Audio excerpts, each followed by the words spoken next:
Good morning, everyone. I was just gonna show you the latest book I have. It's already on the Etsy shop, but I wanted to come on and show you. I'm gonna try to do this as quickly as possible because it is a chunky monkey, and um, this is this is a codex. And what is a codex? A codex is an ancient manuscript text in book form. Uh, Roughly about the first century AD. It was started or invented by a poet named Marshall. Um, I saw a few pictures online, and I was thinking about making a manuscript, but I'm sorry, the scrolls, but I figured this would look better because it was, of course, a little better to journal in. And that's what I make. Uh, this was this this was a really big job. But I put my 110% into this, and I love, although it's not my style with the gold and all that stuff. I've always found ancient Egypt very interesting, and that's after watching a documentary online. I decided this is what I wanted to do. Of course, I didn't know what I was getting into, but I put my 100% into this, and I love it. I hope you like it, and let's look at it together. So these are my uh, notes right here, and then the spine. It's pretty big, but the reason why I had to make it so big was because I had to take into consideration the the parchment. No, it's not parchment paper. It's a papyrus paper. It's ancient. Uh, the same way the ancient Egyptians used to make it when they started writing. It's very rough. I ordered this online, and this is the way it came. And then soon after I got it here, I was a little discouraged because I noticed that it was, I hope you see this, it's a little fragile. It is. It cracks and stuff. And then I had to think of a way, because of course I already had my mind set on making it, and I was not about to use any other paper but the papyrus paper. So I did a finish on this, and if you'd like to know how I made it, and everything, that the process I went through to make this paper pliable, and it doesn't break at all. So I made it to where it bends. This, oh, it's backed up with a hard one here, but I'll show you inside. It doesn't break with the process that I went through with it, and I like it. I like the way it came out. Actually, I love the way it came out. And so what I did was put this is just a cover on, like a closure, but I thought it would be appropriate for this material because it mimics the mummies, uh, you know, how would they wrap the mummies in and stuff like that. And I thought this came out really nice. I distressed it a little bit with the vintage photo, and then I did the rest of it in by hand. So you see that it has its light spots and dark spots. But this is the closure I chose. It wraps around the full book, and it wraps and it closes here. So you can, you know, close it easily. And then I wrap, and then I put this material, which you also see it throughout the book. I thought it matched the hieroglyphics and all the little details they used to write on the walls and stuff. Yeah, I thought it was beautiful. And then that's the simple uh, closure. Now this is the front of the book, and this is raised here. This is, I chose to put throughout the book. I chose to put the scarab because the scarab, let me explain to you this. Everything had a different meaning for them. And I thought it was really nice that, you know, to choose something that would have meaning to my book. And the scarab was a symbol of immortality, resurrection, and transformation. Also protection from funerary art. And then yeah, that's what it meant. It meant immortality and resurrection. So this makes sense for their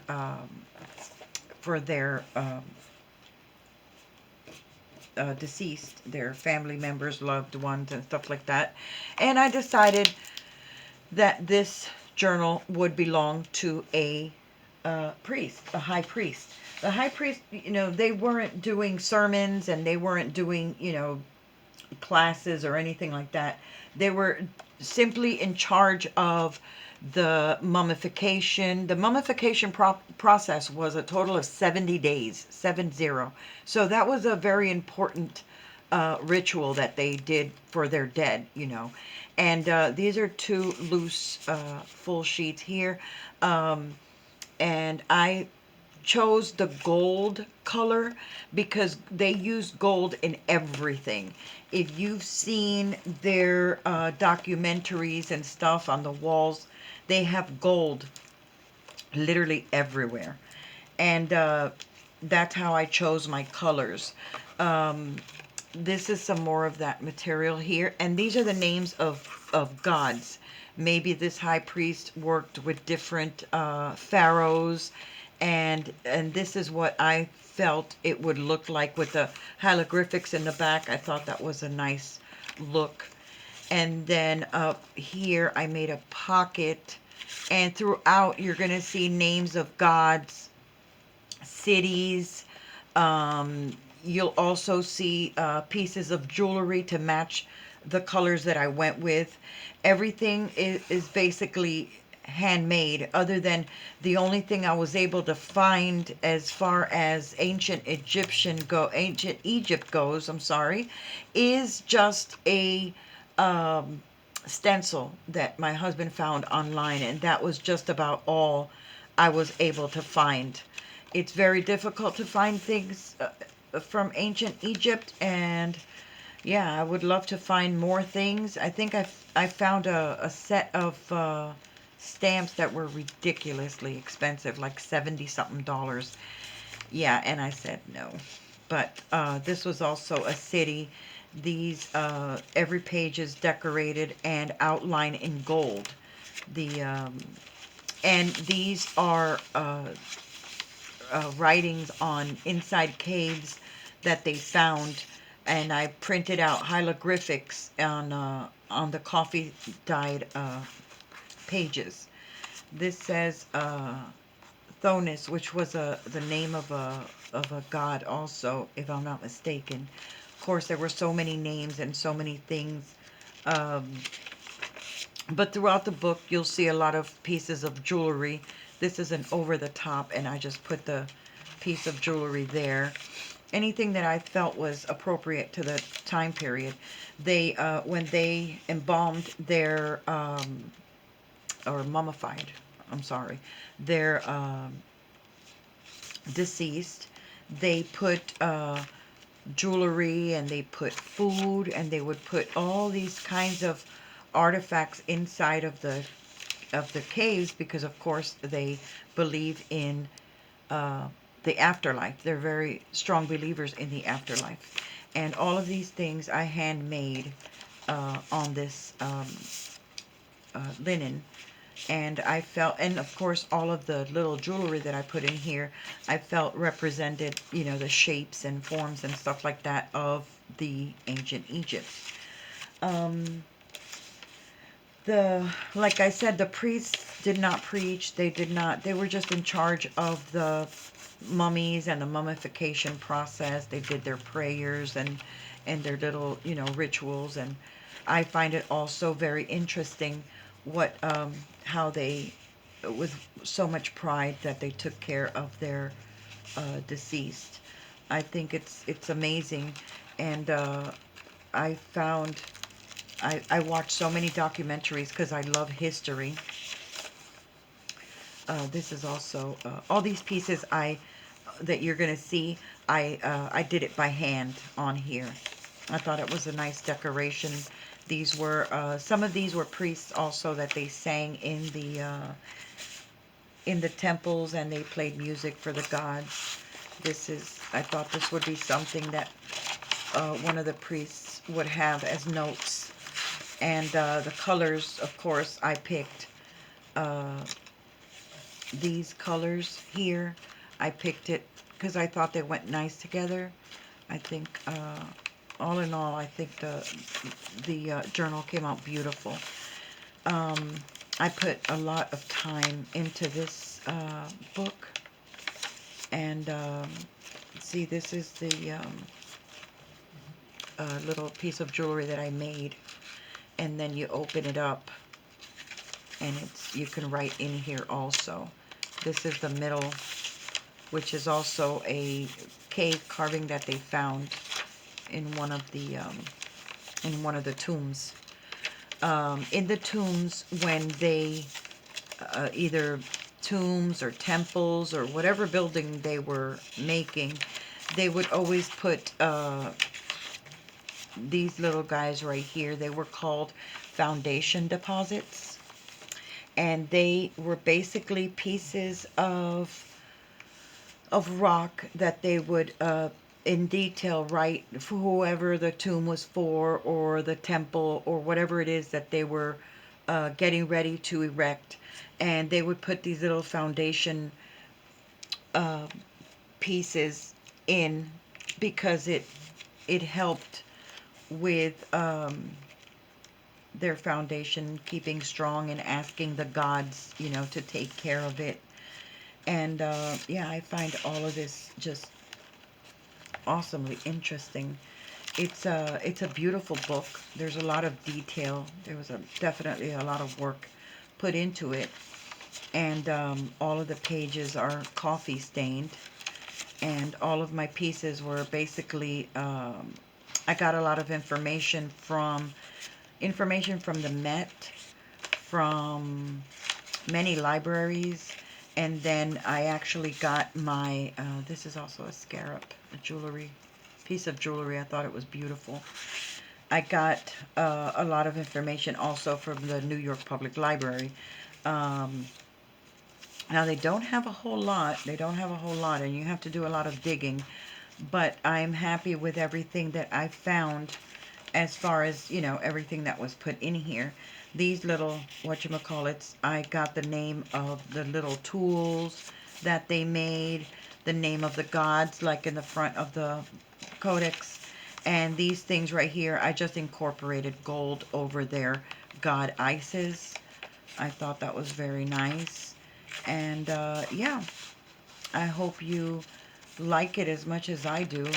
Gold is not my color, but all in all, I do like the way this came out. I love it. I love the way it came out.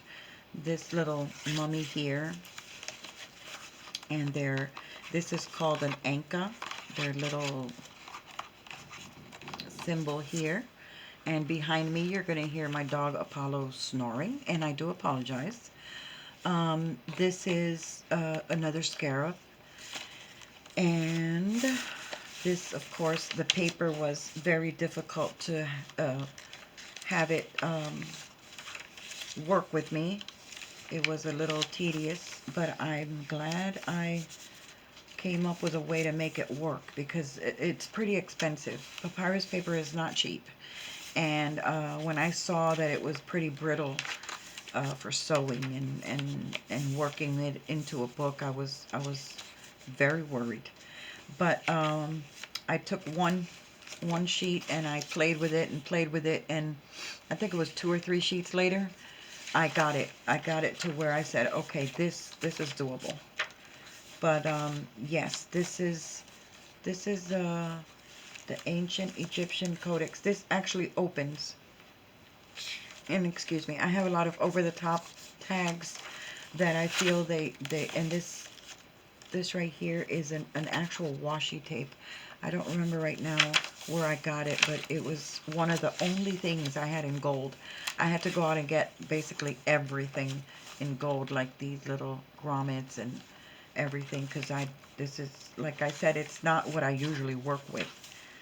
But let's see, this book has 384 pages. It has 36 tuck spots. These pages came out very nice. And this right here, I made this because, like I said, I didn't find anything as far as Egyptian anything, but I made do with what I could find, uh, with the little bits I was able to find, and I made little tags and little tchotchkes to put in here. It has 36, talks about journaling cards. It has 38.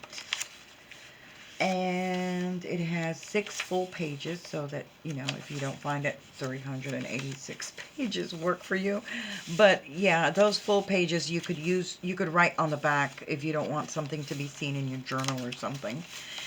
And these are all wood drawings, I'm sorry, cave drawings that they found in there. This is another pocket I made. See how it doesn't break? And I worked with it until I made it work. This is Anubis, the god of the dead. And I had seen, they have a lot of documentaries, but I'm subscribed to National Geographic because I love documentaries. And that's how I came across this. I was so, the Valley of the Kings, when they do the Valley of the King specials and how they find these tombs, I just find it amazing. I think it's just awesome how they get to go in there and let the world know how Egyptians and everything else and all history. I love anything history. It's just, I think it's awesome. Our past, knowing about different people's way of living back then, and I just find it awesome. These are priests. This is what a priest would look like, the little hats. That's how you know they're a priest. And there's a lot of maps throughout the book. And yeah, there's a lot of tags, a lot of writing spots. This is Isis, like I said, and this is the Anka. And this is also a god from the dead people, but off the top of my head, I don't remember right now. Okay, well, I guess I don't see those notes right now. But all of the mummification and afterlife as the patron of God and the lost souls was the one that supposedly was the one that did all of the mummification. And like I said, it was a long process. And I think it was just a bunch of awesomeness to learn from history. This is a small tag here. This one comes up from behind it. And it's just a lot of interaction. And I just love this book. I love how it came out. I think it's gorgeous. All of these cave paintings and carvings. I find it just amazing. I tried to write my name, but it was a big fail. I was practicing writing the letters and stuff. I thought it was awesome. It was just too long. But this is one of the, amongst a lot of other ones, this is one of the images that came with the pack of the papyrus paper. This is something that I did beforehand on the computer, and then I printed it on the paper. And I think this just whole thing was gorgeous. This is, I find it amazing. Amazing. This is the Eye of Horus. And let's see, what else do we have? We have full page, I said the full pages. We have 8 signatures. We have the book jewelry. I made six book jewelries. And then there's also other jewelry pieces like that scarab that I showed you. There's also jewelry pieces throughout.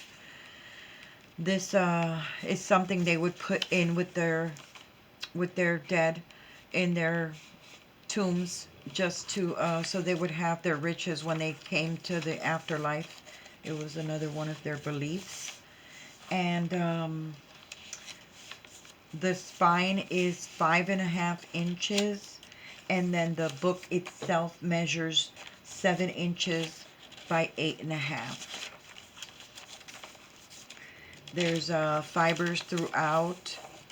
This is, there's cheesecloth. There is the foundation deposits. That's what they're called.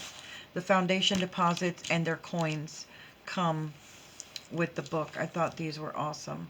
They're as close as I could, you know, make it to their, this was like their coins, what they, you know, exchange for work and stuff like that. And these are foundation deposits. I thought that was pretty cool.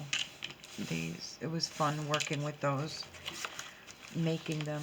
This is a little flower with their little beetle, their scarab. Thought that was cute.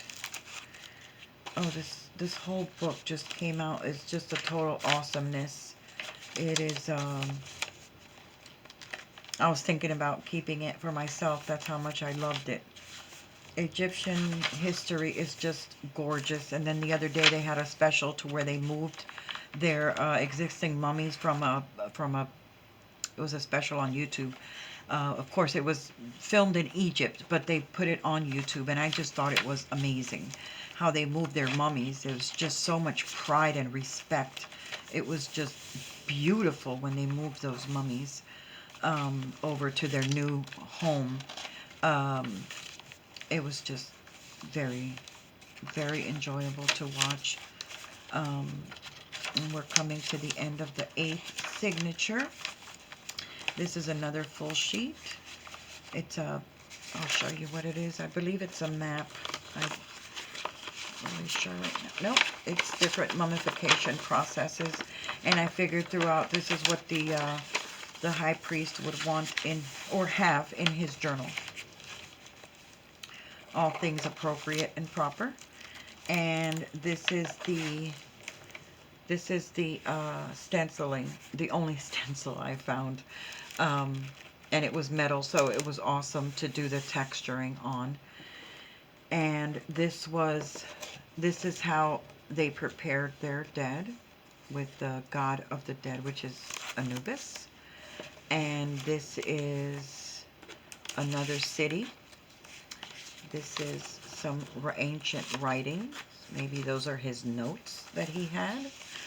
But I thought this would be the ancient priest book. And yeah, I hope you liked it. I rushed a little bit because I knew that I know it's a chunky monkey. I don't want to bore you to death. But if there is anything here or anywhere else that you have any questions about, feel free to ask me. And like I said, if you want to see the process that I went through with this papyrus paper, and you'll be able to use it yourself, it won't be intimidating. It's a little pricey, I admit. Not something that I would buy all the time, although I bought my husband. My husband does the ordering. He ordered, I believe it was 3 packs of them, and in each pack it's just 10 sheets. And so, yeah. So here it is, the Ancient Egyptian Codex. I hope I answered your questions. If not, you can feel free to ask anything you want. These little chips here, they come with it, with a little cute bag that I distressed to go along with them. And yeah, and this is it. This was the Ancient Egyptian Codex. I fell in love with it. I hope you liked it too. And thank you for stopping by. Be safe and take care. Thank you for visiting.